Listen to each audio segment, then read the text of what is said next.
Gente, eu cheguei à conclusão de que Abraão era o cara. Como que eu cheguei nessa conclusão? Enquanto as pessoas estavam preocupadas em construir uma torre para chegar até o céu, eu vou ler exatamente como está aqui na Bíblia. Venham, vamos construir uma cidade com uma torre que chegue até o céu. Assim ficaremos famosos e não seremos espalhados pelo mundo. E aí foi quando Deus desceu e separou todos, né, confundindo com as línguas. Então cada um foi para um canto. E aqui na Bíblia de Estudo, fala que essa vontade deles, isso que eles queriam fazer, ia totalmente contra a ordem de Deus, que eram os seres humanos se espalharem pela terra e cultivarem. E também está escrito que criar uma torre que chegasse até o céu demonstrava uma ambição destemida e ímpia, ou seja, eles não tinham conhecimento do que Deus realmente queria para eles.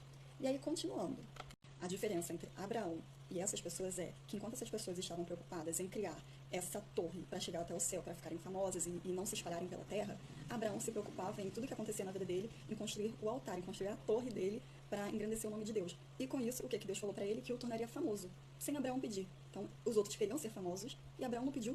Deus simplesmente falou, eu vou te tornar famoso. E o famoso aqui ele é famoso, que até hoje a gente fala dele e conhece a história de vida dele. Peraí, que eu vou chegar na parte que eu quero chegar.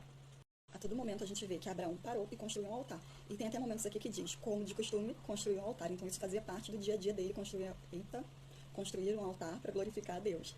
E aí mais à frente, diz que Abraão ele já tinha enriquecido.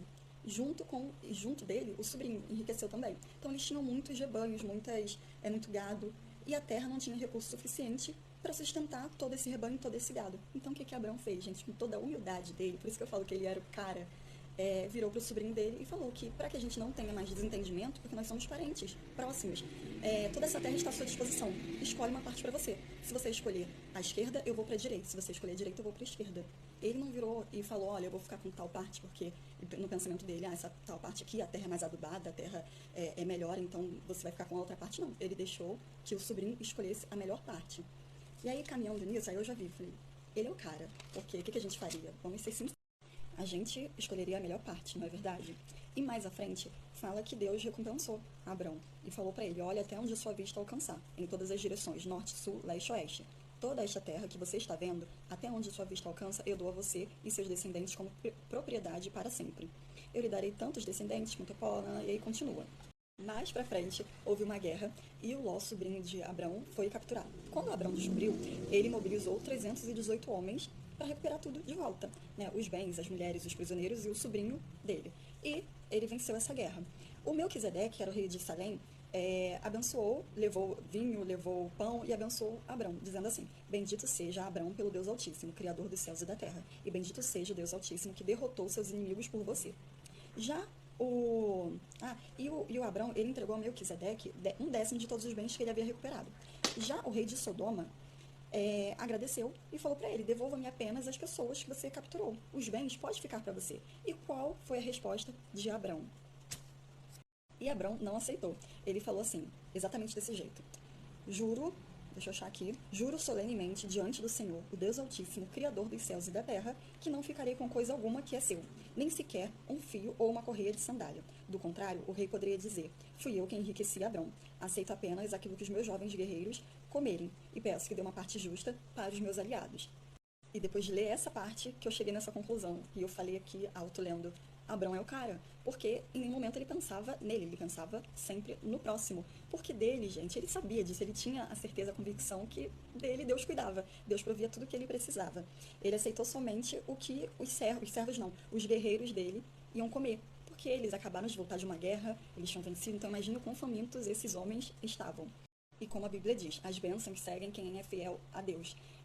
Abraão não precisava correr atrás das bênçãos, ele não fazia nada esperando as bênçãos. Por quê, gente? Se ele fizesse, a gente veria aqui na palavra que se ele fizesse, ele aceitaria o que os reis entregaram para ele escolheria a melhor parte da terra, ele não daria esse direito de escolha para o sobrinho dele. E depois o que acontece? Deus o recompensa. Como tudo aqui a gente vem lendo, Deus sempre recompensa ele por ele ser fiel a Deus, por tudo ele pensar primeiro no outro, por ele entregar tudo que ele faz a Deus, por ele erguer altares para adorar a Deus. E o que faltava para Abraão? Um filho. E Deus promete e fala para ele, olhe para o céu e conte as estrelas, se for capaz. Este é o número de descendentes que você terá.